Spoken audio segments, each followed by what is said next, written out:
10 Days to Faster Reading Summary.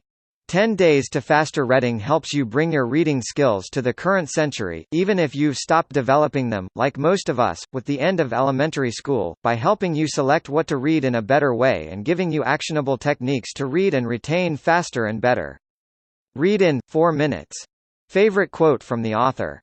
10 Days to Faster Reading is the result of America's #1 speed reading expert teaming up with the Princeton Language Institute.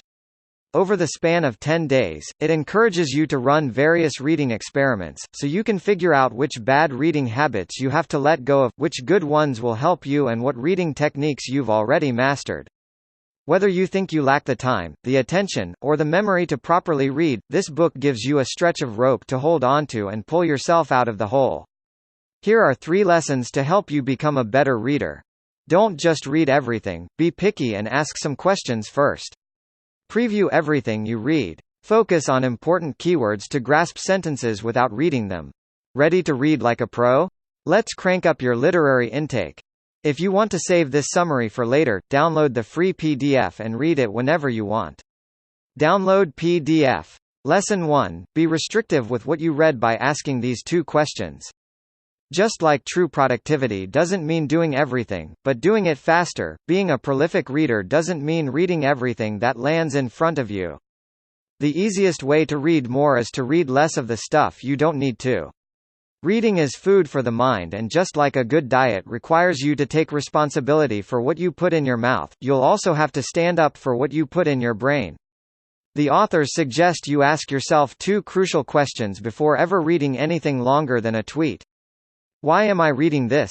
Why do I need the information that's in here?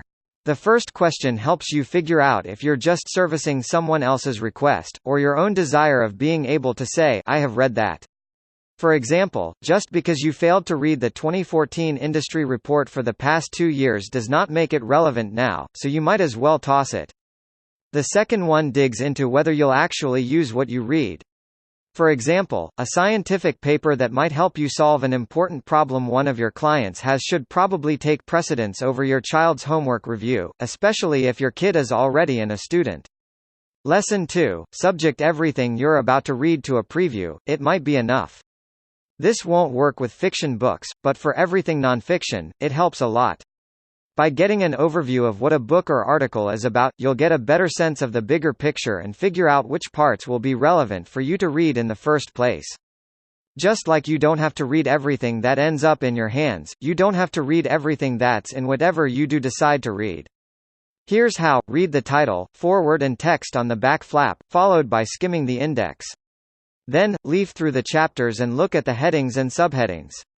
Read the first sentence of paragraphs or chapters that seem interesting. After doing this, you'll already have a good sense of what's about to come, which makes you less likely to have to reread lines and paragraphs as you go through. According to the authors, previewing can give you up to 40% of the information, and sometimes that's all you need. For example, a book like The One Thing has one predominant and specific message, which you can get in 5 minutes flat. That doesn't make the rest of the book bad or unnecessary, but depending on the time and place it might be all you need for now, until you return to the book later. Lesson 3. Focus on important keywords to grasp sentences without reading them. You could look at the entire lesson above and instantly tell me what its core takeaway is, without reading a single sentence. Why is that? Because I've bolded the most important keywords. Just by taking a glimpse at the paragraph above, you'd instantly recognize that looking at title, foreword, back flap text and index give you a great preview of a book.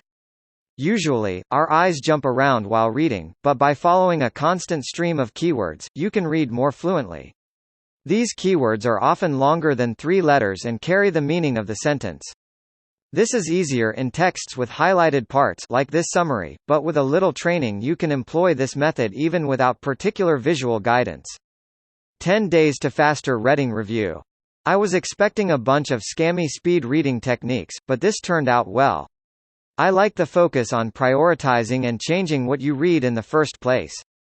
10 Days to Faster Reading then talks about bad reading habits and good reading habits, which makes it easy to distinguish between things not to do and things to strive for. The speed reading part really more rounds out the book, as opposed to dominating it. Good read. Read full summary on Blinkist greater than. Get it on Amazon greater than. Learn more about the author greater than. What else can you learn from the Blinks? Why you don't have to remember everything you read. How reading on the job makes you better at work. What subvocalizing is and how it ruins your word count per minute. How to spot thought groups in texts. The indenting method Tim Ferriss recommends for speed reading. How to use tools to guide your eyes while reading. Who would I recommend the 10 Days to Faster Reading Summary to?